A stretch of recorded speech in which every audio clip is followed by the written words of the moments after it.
안아주심의 본당에서 또 귀한 예배의 자리에 우리를 불러주신 주님을 찬양합니다.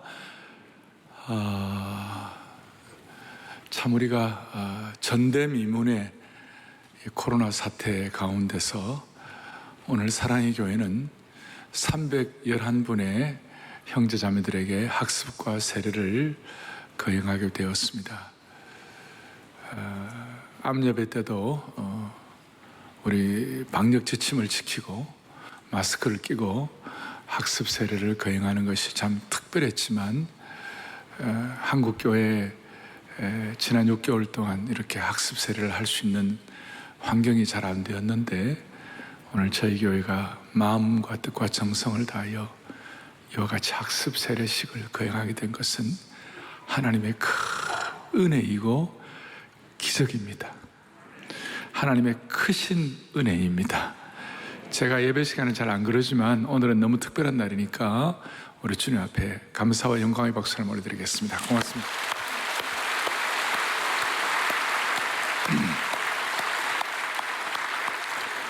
오늘 말씀의 제목은 소망의 포로, 또 포로들, 또 부제는 더 가까이 돌아오라 라는 부제로 말씀드릴 수 있겠습니다. 사실 세례식은 주님께로 돌아오는 특별한 확고한 예식이라고 말할 수 있습니다. 오늘 세례받는 여러분들은 개인적으로 나는 주님께로 돌아가는 예수님의 제자입니다, 이런 표현이고, 또 우리 교회 입장에서는 나는 공동체를 위하여 주님 나라에 신실하고도 충성된 성도가 되겠습니다 하는 그런 돌아감의 표현이고, 또 한 걸음 더 나아가서 오늘 세례받고 난 다음에 다른 사람들을 예수님께로 돌아오게 하는 축복의 통로가 되겠습니다 하는 그런 참 예식이라고 말할 수가 있습니다. 자, 오늘은 제가 이런 귀한 예식에 스가랴 강해를 해야 되는데 사실은 최소한 30-40분의 시간이 필요합니다만은 오늘은 그렇게 시간을 다 쓸 수 없어서 오늘 좀 뼈대 핵심을 여러분들에게 좀 같이 나누겠습니다. 그래서 제가 이렇게 딱 전할 때에 여러분들은 찰떡같이 알아듣기를 바랍니다. 예? 좀 오늘은 좀 단단한 식물이라 할지라도 좀 찰떡같이 알아듣기를 바랍니다. 오늘 3절에 너는 여호와께로 돌아오라, 만군의 여호와께서 말씀하시되 여호와께로 돌아오라 라고 그랬습니다. 이 돌아오라는 말은 오늘 좀 히브리어 원어를 제가 잘 안 하지만 좀 기억하시고 슈브라고 그렇게 얘기하는데, 누구에게로 돌아오라고 그러는 건가? 무슨 율법으로 돌아오라, 이전의 종교로 돌아오라, 이전의 땅으로 돌아오라, 이런 개념보다는 오늘 주님이 뭐라고 말씀하셨냐면 내게로 돌아오라 그랬습니다. 오늘 여러분들 마음의 문을 열고 세상의 복잡한 마음의 창문들을 다 닫아 걸고 주님께 우리의 영혼의 안테나가 고추서서 주님께로만 돌아갈 수 있도록 축복해 주시면 좋겠습니다. 그런데 이 돌아오라는 말, 내게로 돌아오는 이 말씀이 만군의 여호와 하나님의 첫 일성이에요. 다시요. 누가요? 만군의 여호와. 만군의 여호와란 뜻이 어떤 뜻입니까? 모든 천군 천사들의 큰 왕이시다. 온 우주의 주인이시며 우주의 권세자이시다. 온 우주의 능력자이시다. 별들의 주님이시다. 이 땅에서 하늘의 권세자이시다. 그 만군의 하나님께서 첫 일성으로 너희는 내게로 돌아오라 그렇게 하셨어요. 이게 왜 이렇게 중요한가 하면 이 오늘 첫 일성이 남은 내용들의 토대가 되기 때문에, 남은 내용들의 기본이 되기 때문에 그렇습니다. 스가랴서를 계속 여러분들이 계속 묵상하는 가운데 오늘 만군의 여호와 하나님, 온 우주와 별들과 천군 천사의 큰 왕이시며 주관자이신 그 만군의 여호와 하나님께서 돌아오라 그러셨으니 여기에 우리의 마음의 귀를 쫑깃 세우는 축복이 있기를 원합니다. 그리고 앞으로 남은 수많은 우리 말씀과 내용들의 기본이 된다는 것은 어떤 뜻인가, 이런 뜻이에요. 여러분들과 저희 생애에서 가장 중요한 것이 뭡니까? 여러 가지가 있지만 예수님이 이 땅에 오셔서 제일 먼저 하신 일이 회개하라, 하나님의 나라가 가까웠다, 천국이 가까웠다 그랬어요. 그러니 우리 입장에서 오늘 조금 우리가 어느 정도 신앙의 어떤 그 단계에 들어가신 분들은 우리가 부족하지만 그래도 우리의 마음의 소원과 기도의 제목은 주님, 내 삶과 가정과 내 남은 인생을 통하여 하나님의 나라가 도래하게 하여 주십시오. 하나님의 나라가 내 가운데 임하게 하여 주십시오. 좀 하나님의 나라는 말이 어렵지만 우리 지난번에 아브라함 카이퍼의 말에 의하면 영역 주권, 내 삶의 모든 각 영역마다 주님의 연호, 주후, 주님의 연대표를 쓰게 하여 주십시오. 이제 그렇게 우리가 마음의 소원을 하게 되는 것입니다. 이것은 너무나 엄청난 거예요. 우리같이 부족한 인생이 어떻게 그런 원대한 사명과 포부를 가질 수가 있겠나요? 쉬운 건 아니죠. 그러나 예수 믿는 모든 사람들은 주님이 모든 성도들에게 기도를 가르쳐 주셨을 때 이렇게 했죠. 하늘에 계신 우리 아버지, 하나님의 나라가 우리에게 임하여 주시옵시고 하나님의 뜻이 이루어지게 하여 주옵소서. 그러니까 주님의 관심사가 우리의 관심사가 되는 모든 주의 권속들은 하나님의 나라가 우리 가운데 임하는 것, 하나님의 나라의 도래가 우리에게는 관심이 되어야 한다는 것이에요. 그러면 이게 이제 기본이 되어야 한다는 것인데, 하나님의 나라의 도래가 우리에게 임한다는 말은 그것이 충족이 되려면 우리가 어떻게 해야 되는가? 주님께로 돌아가야 한다는 것이에요. 그러니까 주님께로 돌아가야 하나님의 나라의 도래가 임한다는 것입니다. 아니, 하나님의 나라의 도래가 우리 가운데 임하려면 주님께로 돌아가야 한다는 것입니다. 다 이해하시겠습니까? 이걸 제가 좀 어려운 말로 이렇게 표현을 해봤어요. 같이 한번 보겠습니다. 시작. 만군의 여호와의 돌아오라는 말씀은 강력하고도 예리한 요청으로 인간의 책임인 동시에 하나님의 주권적인 역사이다. 그 다음에 우리의 돌아감과 하나님 나라의 도래는 서로 때려야 뗄 수 없는 관계이다. 그 다음에 돌아감과 하나님의 통치는 달라 보이지만 사실 같은 방식이다. 이거는 신학생들도 이거 이해하기가 쉽지 않는데, 사나이교회 교우들과 오늘 온라인 오프라인으로 예배들이 참여하는 분들은 성령께서 역사하셔서 이것이 무슨 뜻인지 알아듣도록 해주시면 좋겠어요.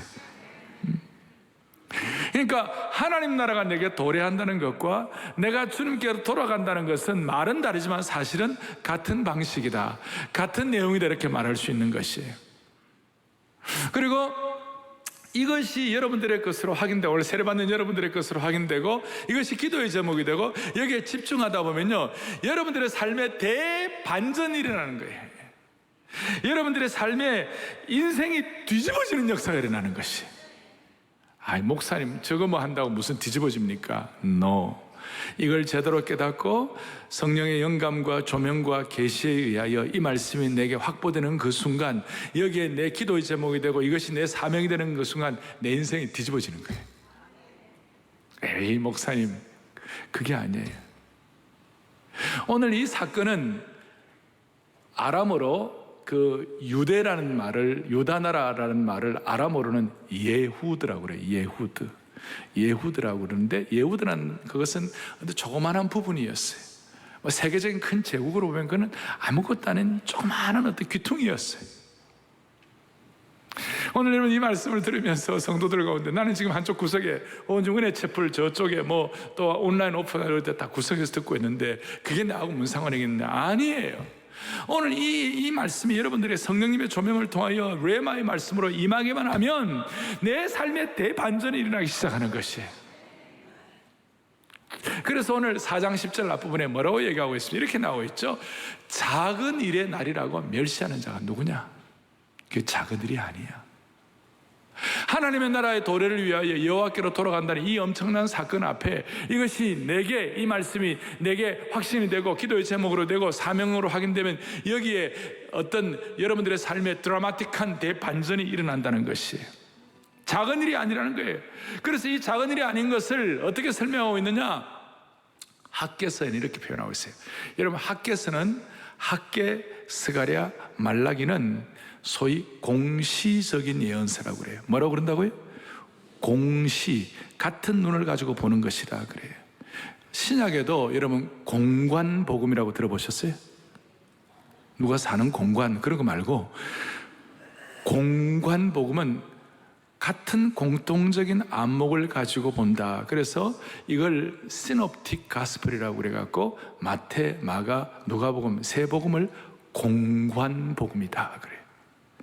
자, 이 마태, 마가, 누가복음을 뭐라고 그런다고요?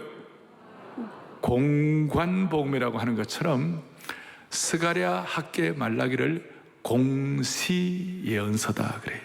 그러니까 스가랴에 나타난 것과 학개에 나타난 것이 서로 연계가 되어 있어요. 2달 차이로 서로 연계가 되어 있어요. 그래서 오늘 이런 일들이 작은 일이 아니고 하나님 앞에서 큰 일이라는 걸 뭐라고 표현하고 있냐면 학개서 2장 6절에 놀라운 말씀이에요. 다 같이 또박또박 같이 보겠습니다. 만군의 여호와가 이같이 말하노라. 조금 있으면 내가 하늘과 땅과 바다와 육지를 진동시킬 것이요. 할렐루야. 만군의 여호와는 우주의 하나님, 권세자, 별들의 주님, 천군 천사들의 큰 왕이 이같이 말하노라. 조금 있으면 이 말씀을 너희들이 제대로 깨닫기만 하면 하늘과 땅과 바다와 육지를 진동할 것이다. 한자로 사자성어로 경천동지란 말 아시죠? 우리의 인생에 경천동지할 사건이 될 것이다. 자, 이걸 제가 모아가지고 뭐라고 설명했냐면 이렇게 설명하고 있는 것이에요. 지금 예루살렘 겉으로 볼 때 같이 읽겠습니다. 겉으로 볼 때 예후드라는 작은 지역에서 일어나는 작은 사건을 통하여 하나님 나라 전체 무대가 준비되고 새 창조가 임하는 것이다. 이거야말로 경탄할 만한 사건이고 하나님의 나라가 우리 공동체와 세상에 침투해 들어오는 드라마틱한 사건이다. 성경 해석들을 제가 모아가지고 정리를 한 거예요. 여러분, 이게 아무것도 아닌 것이 아니고 이것이 드라마틱한 사건이 될 수가 있고 이것이 경탄할 만한 역사가 일어나는 것이에요. 그래서 오늘 이제 조금 이따 제가 말씀을 드릴 텐데 이 내용들을 적용할 때에 오늘 이번 주간 다음 주간 무슨 일이 일어날지 한번 기대해 보시기를 바래요. 하나님의 필요하면 세례반 듣고 학습받는 분들뿐만 아니라 우리 모두에게 오늘 이 온라인 오픈하러 들어오는 모든 분들에게 신적 개입의 역사를 통하여 내 인생의 대반전이 일어날 수 있는 것이에요. 대반전이 일어날 수 있는 드라마틱한 사건. 그래서 지금 정보 전체주의다, 그리고 무슨 구글이나 페이스북이다, 네이버다, 뭐 세상이 대단한 것 같지만 우리가 그분들보다도 하드웨어나 기계공학적으로는 부족할지 모르지만 이걸 영적으로 깨달으면 극복할 수가 있습니다. 자, 이런 말씀을 드려도 제가 이 말씀 많은 분들이 그렇게 될 수 있도록 은혜 주옵소서 하고 사모하지만 어떤 분들은 목사님 그래도 뭐 나는 되겠나? 그게 어찌 그리 가능하겠나? 그런 분들은 오늘 저 구석에 몇 분 있을 수가 있어요. 누군지 좀 약간 그럴 수가 있어요. 이제 그런 분들에게 제가 확실하게 지금부터 말씀을 드릴 테니까 왜 이게 드라마틱한 반전이 될 수 있고 이게 작은 일의 날이라고 무시당하지 않을 수 있고 이것이 왜 하나님 나라의 도래와 돌아감의 역사가 서로 공시적으로 우리가 볼 수 있고 이것이 왜 하늘과 땅과 바다와 육지가 놀랄 수 있어 경천동지의 사건이 될 수 있는지를 제가 차근차근 조금 더 설명을 하겠습니다.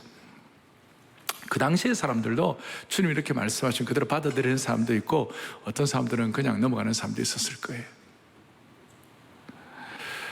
오늘 본문에 이 말씀을 받았던 유대 공동체, 소위 예후드 공동체가 성전을 스룹바벨 제2의 성전을 한번 포로 귀환 이후에 한번 재건해 보겠다고 이렇게 애를 쓴데 사마리아 사람들을 비롯한 이 못된 사람들 때문에 그 성전 건축이 16년 동안이나 지연되고 방해를 받아가지고 진척이 안 됐어요.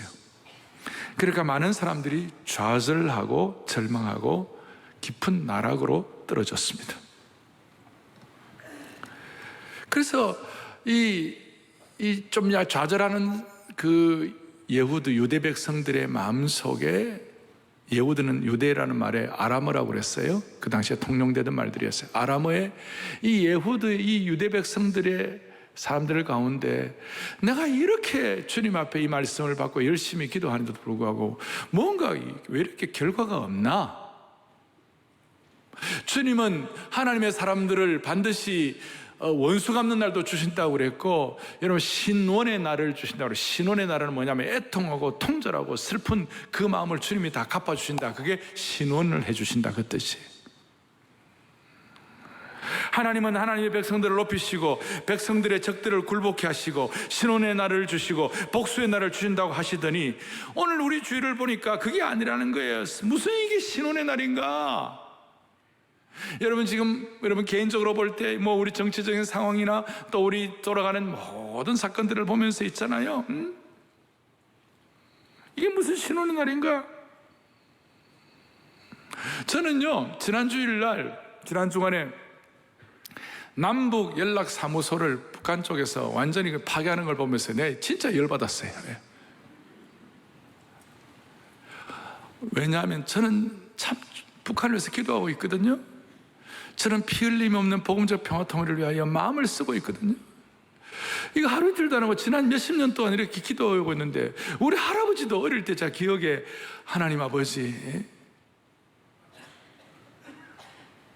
휴전선 155마일과 해안선 850마일을 지켜주옵소서. 우리 할아버지 어릴 때부터 그런 기도가 내 귀에 생생해요. 나는 초등학교 1학년 때 휴전선이 155마일인 거 알았어요. 해안선이 850마일, 마일이 뭔지도 모르면서 나중에 보면 마일은 1마일이 1.6km더라고 보니까. 그렇게까지 기도했는데 지난 주일날 저 남북 사무소를 저렇게 폭파당하는 거 보면서 신혼의 날을 하나님께서 해결해 신혼의 날을 주신다고 그랬고 원수 갚게 하신다고 다 그랬는데 이게 무슨 일인가? 자, 예를 들어서 남북 문제 갖고 얘기하는 거예요. 지금 사람들이 그동안 포로 생활을 겪으면서 나름대로 신앙을 지키고 그래도 사명으로 자기를 지켜서 돌아와가지고 남은 자들이 되어서, 남은 자들이니까 돌아왔죠. 그런데 어떻게 주님이 이와 같이 박대할 수 있을까? 믿지 않는 이방인들, 페르시아 사람들은 저렇게 잘 나가고 있는데 어떻게 그의 백성들은 이렇게 초라한가? 이것이 그 당시의 사람들 입장에서도 꼬리에 꼬리를 무는 의문이었어요. 의문. 하나님의 나라가 도래하지 않는 것처럼 보이고 기도의 응답이 더딘 것처럼 보이는 그 당시 예후드 공동체는 무기력과 좌절 가운데 빠지기 시작했어요. 그리고 하나님 나라 전체에 대한 꿈, 하나님 나라 도래, 메시아의 어떤 임재, 이런 모든 것들에 대해서 그 하나님 나라 전체에 대한 사명과 회복을 포기하기 시작하고 그냥 현실에 안주하기 시작했어요. 그 결과가 뭐냐? 집이나 좀 꾸미고 살자. 제가 집 꾸미는 게 나쁜다는 것이 아니라 사명을 포기한 대신에 집을 꾸미기 시작해가지고 학교에서 1장에 보면 너희가 아름답고 판벽한 집에 사는 것이 그것이 가능하냐 그랬어요. 오죽하면 통일이 안 되니까, 통일 문제 해결 안 되니까 그냥 차나 바꾸자, 뭐 그거와 비슷할지 몰라요. 차나 바꾸자. 제가 말하는 차는 T를 말하는 것이 아니라 자동차를 말하는 거예요 지금. 그리고 그런 삶에 만족하는 사람도 있었어요. 소확행이란 말이 되게 대체적으로 좋은 의미로 쓰여지지만 사명을 잃어버린 소확행은 안 돼요. 우리 그리스도인들은. 소확행이 뭔지 아시죠? 작지만 확실한 행복, 거기에 매여가지고 큰 사명을 잃어버린 거예요.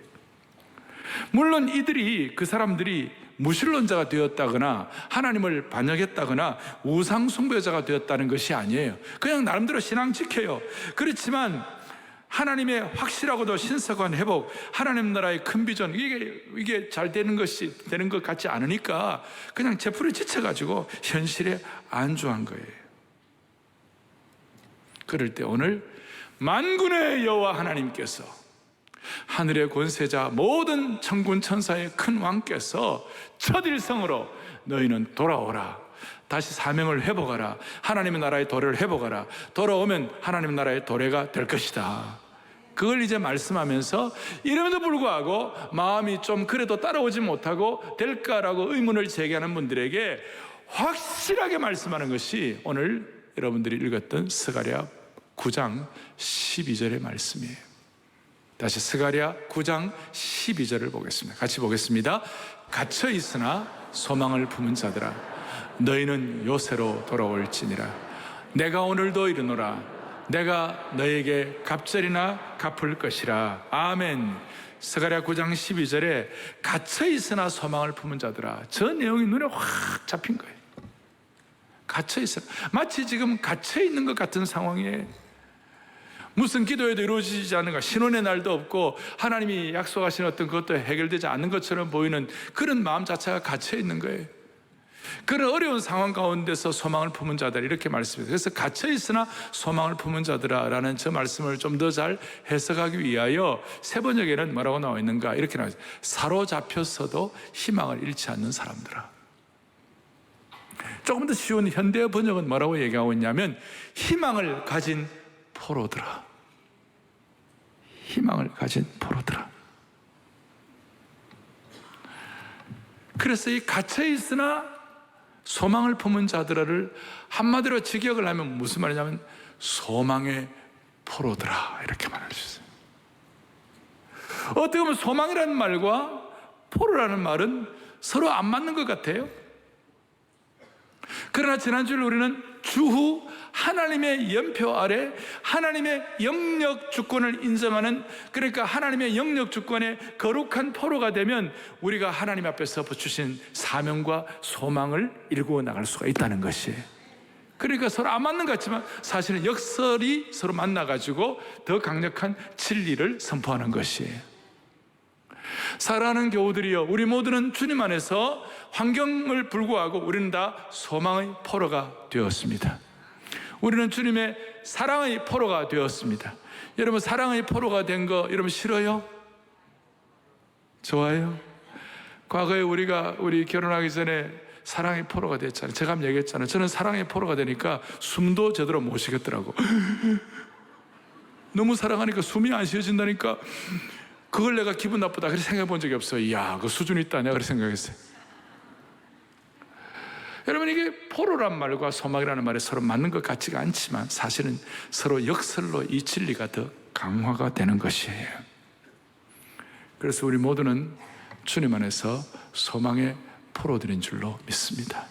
스가랴 9장 12절 앞에 9절에 바로 앞에 9절에 이렇게 나와 있어요. 우리는 어떤 포로들인가? 시온에 따라 크게 기뻐할지어다.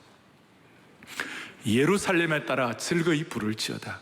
보라, 너의 왕이 너에게 임하시나니 그는 공의로우시며 구원을 베푸시며 겸손하셔서 나귀를 타시나니 나귀의 작은 것 곧 나귀 새끼니라. 우리가 미루어 짐작해서 이분이 누구십니까? 예수 그리스도이세요. 주님이 예루살렘 성을 입성할 때 나귀 새끼를 타고 입성하신 것이에요. 소망의 포로라는 것은 다른 말로 하면 크게 보면 우리는 예수님의 포로가 된다, 그 뜻이에요. 예수님의 포로가 된다 했을 때 무슨 일, 10절에 보면 좀 더 이렇게 설명하고 있는데 그의 통치는 바다에서 바다까지 이르고 유브라데 강에서 땅끝까지 이르리라. 그냥 그 유다 한 지역이 아니라 전 세계적으로 소망의 포로가 될 때 하나님이 역사하신다, 그 말이에요. 그리고 이제 이걸로 끝나는 것이 아니라 소망의 포로가 될 때 놀라운 일이 벌어지는데, 자, 이제 소망의 포로가 됐다 그랬을 때 제가 다시 한번 여러분들을 확인하겠습니다. 사랑하는 교우들이요, 우리가 탄식할 만한 상황이 된다 할지라도 하나님은 오늘 우리에게 돌아오라고 그러시는데 소망의 포로로 돌아오시기를 원하시는 것이에요. 그럼 제가 묻습니다. 사랑하는 교우들이요, 여러분들은 코로나에 사로잡힌 사람입니까? 아니면 소망의 포로입니까? 정말입니까? 오늘 이 말씀을 온라인으로 듣는 분들 가운데서 너무 걱정돼가지고 몸에 안 좋은 분들은 안 나오셔도 되지만 코로나에 겁이 나가지고 주일 예배에 못 오시는 분들은 다시 한번 코로나의 포로가 아니라 소망의 포로가 되시기를 바라요. 두 번째로, 북한 문제에 여러분들 포로로 잡혀있는 사람입니까? 아니면 소망의 포로입니까? 오늘 우리 주위에 정치 진영 논리에 사로잡혀갖고 그래 사로잡힌 사람입니까? 아니면 소망의 포로입니까? 우리는 코로나에도 진영 논리에도 사로잡히는 사람이 아니라 북한의 협박의 포로가 아니라 우리는 피 흘림이 없는 복음적 평화 통일의 소망의 포로가 된 줄로 믿습니다. 이런 소망의 포로가 되었을 때 오늘 9장 12절 너희는 소망의 포로라고 그렇게 말씀하시면서 12절 뒷부분에 뭐라고 말씀하시는가? 여기에 놀라운 일이 벌어지는 거예요. 갇혀있으나 소망을 품은 자들아, 한마디로 소망의 포로들아, 너희는 요새로 돌아올지니라. 이 요새는 예루살렘, 새 예루살렘 지역을 뜻하기도 하지만 어떻게 보면 예수 그리스도를 의미하는 것이에요. 주님께로 돌아올지어다. 그렇게 할 때 다시 한번 내가 오늘날 너에게 이르노라, 내가 너에게 갑절이나 갚을 것이라. 요새는 예루살렘이나 예수님 자체를 말씀하지만 그게 돌아갔을 때 내가 너에게 갑절이나 갚을 것이라. 저는 이게 너무 좋아요. 여기에 갚을 것이라는 이렇게 강조가 되어 있는데, 갚을 것이라는 말이 히브리어로 슈브예요. 슈브. 그럼 제가 아까 슈브란 말 말씀드렸죠? 안 드렸습니까? 처음에 제가 돌아오라는 말이 히브리어로 슈브라고 그랬죠? 자, 그러면 그 돌아오라는 말 슈브가 똑같아요. 갚을 것이라는 말이 히브리어로 슈브예요. 갚다라는 히브리어 단어와 스가랴 1장 3절에 돌아오라는 히브리어 단어, 그 내용이 둘 다 똑같이 슈브로 동일하다는 것이에요. 그리고 돌아오면 주님이 갚아주시는데 어떻게 갚아주시느냐? 갑절이나 갚아주는 거예요. 히브리어 한번 또 할 수 있으면 하면 더 좋은데 미쉬나라고 그러는데, 미쉬나가 갑절이에요. 그러니까 우리가 주님 앞에 소망의 포로로서 돌아가면 주님은 어떻게 해주시냐? 미쉬나로 슈브해 주시는 것이에요. 어려우세요? 온 성도들을 미쉬나로 슈브해 주시기를 바랍니다. 갑절로 갚아 주시기를 바랍니다. 할렐루야. 이 갑절로 갚아준다는 말을 이사야는 61장 7절에 이렇게 설명하고 있어요. 다 같이 또박또박 보겠습니다. 너희가 수치 대신에 보상을 배나 얻으며 능욕 대신에 몫으로 말미암아 즐거워할 것이라. 그리하면 그들의 땅에서 갑절이나 얻고 영원한 기쁨이 있으리라. 아멘. 갑절이나 갚아준다는 말을 우리 슈브라고 그러는데, 슈브, 갑절, 미쉬나로 슈브해 주신다. 어떻게 해요?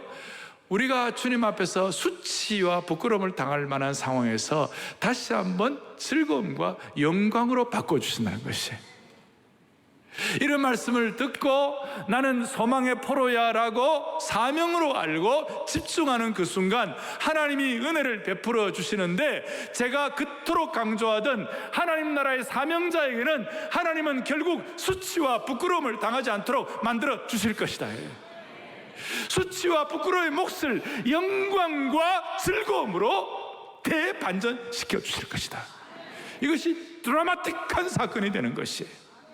스가랴가 이래서 너무나 축복이 되는 것입니다. 대반전의 역사. 그리고 난 다음 그 대반전의 역사를 일으키고 바로 12절 뒤에 13절에 스가랴 9장 13절에 또박또박 같이 보겠습니다. 내가 유다를 당긴 활로 삼고 에브라임을 끼운 화살로 삼았으니 시온아, 내가 내 자식들을 일으켜 헬라 자식들을 치게 하며 너를 용사의 칼과 같게 하리라. 아멘. 미슈나와 슈브, 배로 갑절로 갚아주시고, 돌아오는 자에게 갑절로 갚아주시면 무슨 일이 벌어지냐? 우리가 당긴 활이 되는 거예요. 끼운 화살이 되는 거예요. 확실하게 우리 앞에 있는 모든 것들을 뚫어버릴 만하고 타겟을 맞출 만하고 극복할 수 있도록 확실한 활과 화살의 역할을 하게 해주시는 주님을 찬양합니다. 더더구나 우리의 자식들을 일으켜가지고 헬라의 자식들을 치게 하셨다. 그 당시 헬라는 세계 최고의, 나중에 일어날 일인데 최고의 제국의 그 모든 역사의 어떤 우상 같았던 그 제국의 통치자 누굽니까? 알렉산더.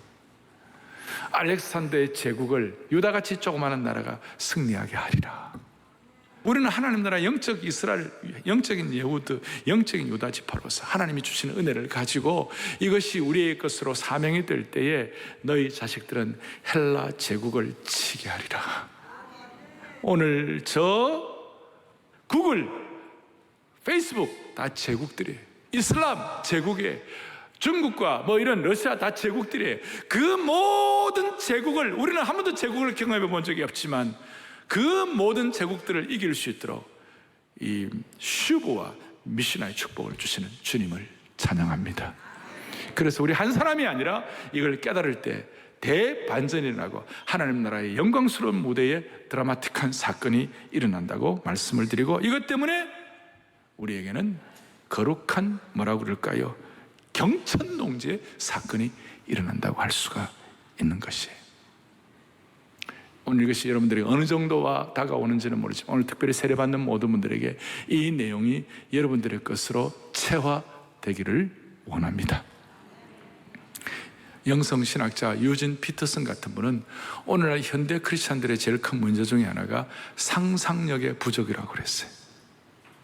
그냥 이렇게 살다 보면 그냥 매일매일 살다 보니까 하나님 나라 전체에 대한 꿈 이런 거 다 잃어버리고 거룩한 상상력이 다 사라져버리고 그냥 하루하루 사는 게 너무 어려워요. 그런데 우리 성도들과 우리 온 교회, 우리는 누구이며 우리는 어떤 공동체입니까? 우리 모두는 다시 한번 하나님의 나라의 도래를 준비하고 기대하는 소망의 포로들인 줄로 믿으셔야 하는 것입니다. 소망의 포로들이. 정리하겠습니다.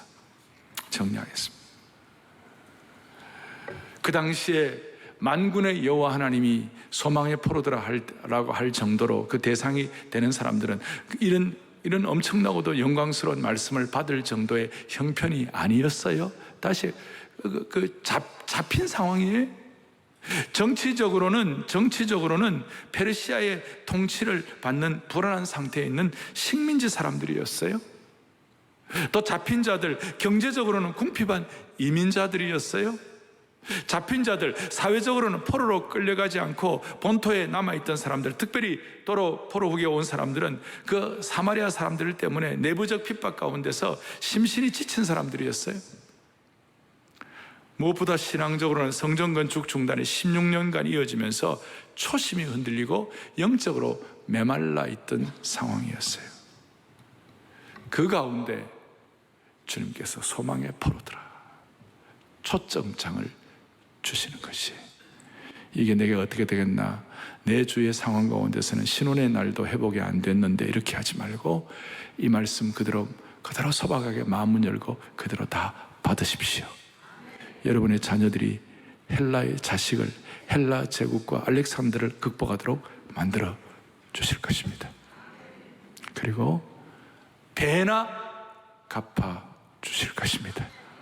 미시나와 슈브의 역사가 일어납니다. 오늘 이 주님의 돌아오라는 초청장을 거절하지 마시기를 소망합니다. 오늘 사랑의 교회는 이렇게 311분의 학습과 세례를 드리는데, 오늘 이 상황 가운데서 우리는 꼭 세례하시갈 때 간증을 하죠. 그래서 오늘 우리의 상황 가운데서 주님 앞에 우리 두 분이 나오셔서 간증을 하시고 세례식을 거행하겠습니다. 한 분은 우리 남자 성도 장기호 형제, 아산병원에서 약국을 운영하는 형제인데 나오셔갖고 간증을 할 거고, 또 한 분은 장재연 자매, 30세 자매예요. 어떻게 이 소망을 가질 수 없는 상황에서 어떻게 소망의 포로들이 되었는지에 대한 간증을 두 분이 하시겠습니다. 그리고 오늘 세례식 거행합니다. 우리 나오실 때 장기호 형제 박수로 환영하십시다.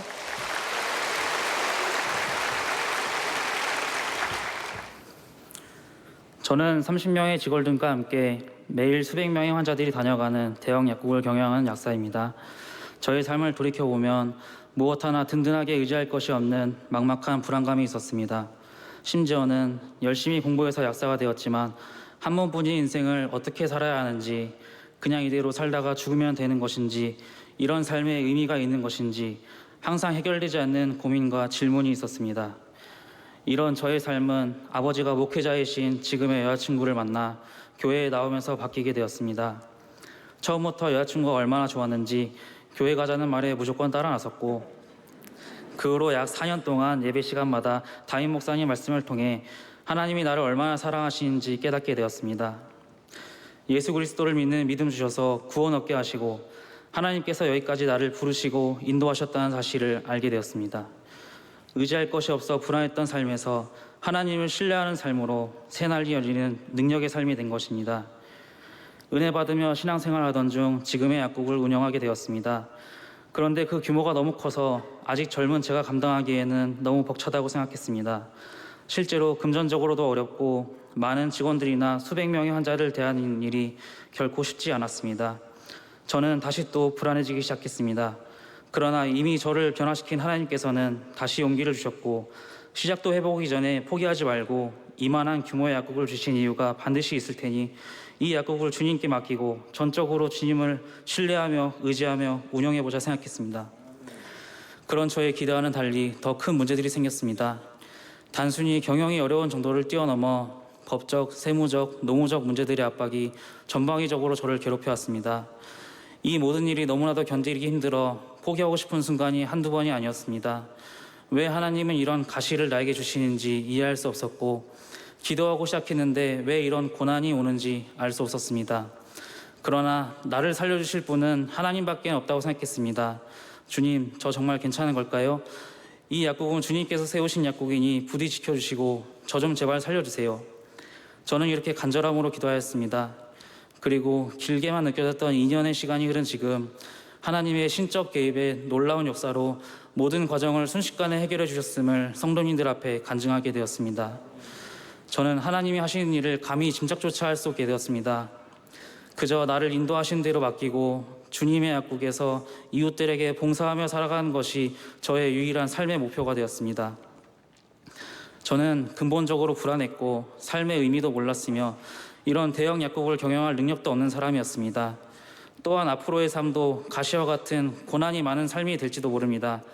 그럼에도 불구하고 어려움과 고비와 시련 속에서 저의 삶의 주인이신 주님이 저를 붙들어 주셨음을 경험했기에 하나님께서 함께 하시면 가시도 능력이 될 수 있음을 믿습니다. 감사합니다.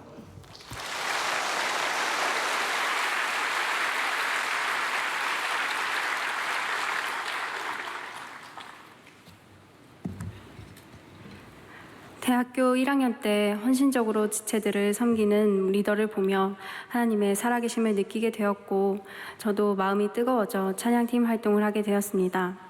대학부 시절 시작된 찬양 사역을 뜨겁게 이어가면서 직장 생활을 하던 중 당시 군 복무 중이었던 남자친구가 북한의 목함지뢰로 다리를 잃어버리는 사고를 당했습니다. 소식을 듣고 국군수도병원으로 달려가 보니 그의 한 다리는 무릎 아래로 절단이 되어 큰 붕대에 감겨 있었습니다. 당시 남자친구는 살 길을 찾아가라며 저를 떠밀었지만 저는 매주 찾아가 그의 마음을 풀어주고 위로해주며 기도할 수밖에 없었습니다. 하나님께서는 당시 기도하는 제 마음 가운데 그 친구를 크게 사용하기 위한 계획이다, 내가 계획한 일이니 슬퍼하지 말고 담대히 이끌림을 받으라는 강한 확신을 주시며 흔들리는 마음을 붙잡아 주셨습니다. 이후 남자친구는 폐혈증, 환상통, 생사를 짖는 소독 등 말로 다 할 수 없는 고통의 시간을 견뎌내야 했습니다.